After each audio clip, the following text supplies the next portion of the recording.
Great day, second grade students and families. It's Mr. Sargent here with your weekly newsletter for the week of March 3rd through March 7th. And we're going to go ahead and get started with all of our second grade news. Now, first of all, I want to give a huge shout out to all of our students that performed on last Thursday's Black History concert. It was an incredible time. And if you haven't seen the video for it, check out the school YouTube page to find the concert. It was an incredible time and got to showcase a lot of our talent here at GPA.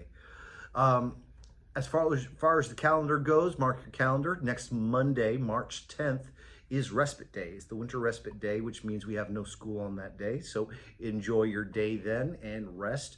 We'll probably discuss what to do next newsletter video. But for any other school news, please make sure that you are staying in contact on Class Dojo and responding to the messages that Mr. Dunn is sending each week. There's some incredible information about everything going on here at GPA. Now, let's discuss what we are doing this week in the second grade. In ELA, you're going to be focusing on a new unit, and it ties in with something that I love with science, and that is insects on the move. Now, if you look right here, this is actually going to be part of your homework this week, this reading comprehension. We'll talk about insects on the move, and something that's really fun, instead of having a spelling list now, you are going to get to do some writing. And you're going to get to write about Yellowstone National Park. It's a writing prompt that's going to ask you some of your favorite camping stories, or if you've never gone camping, to write a little bit. Now, in this week's reading video, which will come out later, we're going to be going over this reading comprehension, but we're also going to be talking about the hamburger method.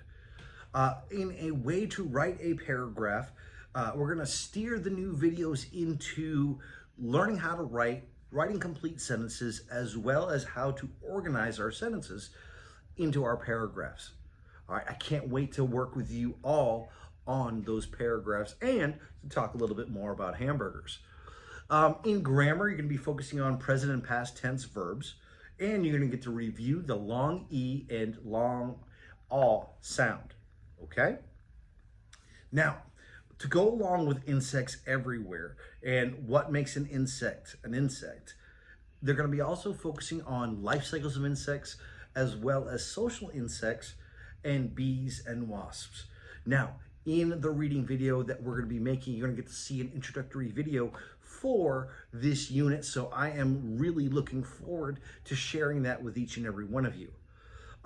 You're also going to have some vocabulary words this week. Now, even though you're not going to have spelling anymore, we're going to be using these vocabulary words in our writing.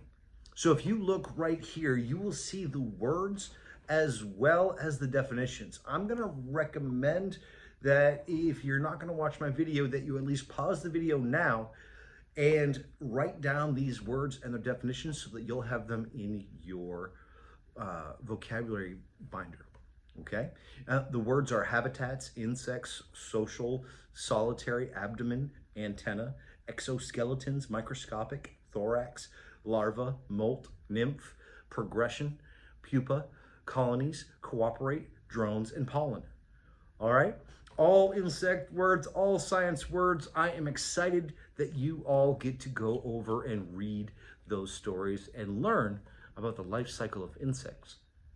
Now, in math this week, you're going to be learning about fractions.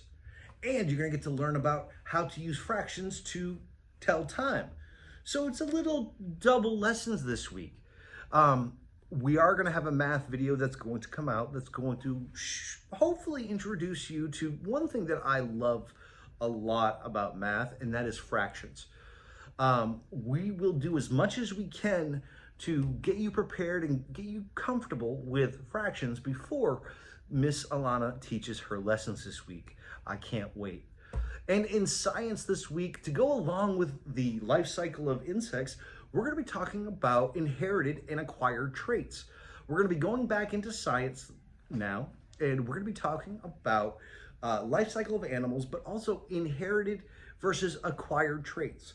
We're going to be looking at characteristics that baby animals get from their parents and how that works with an extra special lab that we're going to be doing on Friday, and I honestly cannot wait. Now, ladies and gentlemen, I hope you all enjoy this beautiful weekend and get some rest, catch up on any work that you might have missed last week, and I honestly cannot wait to see each and every one of you on Monday.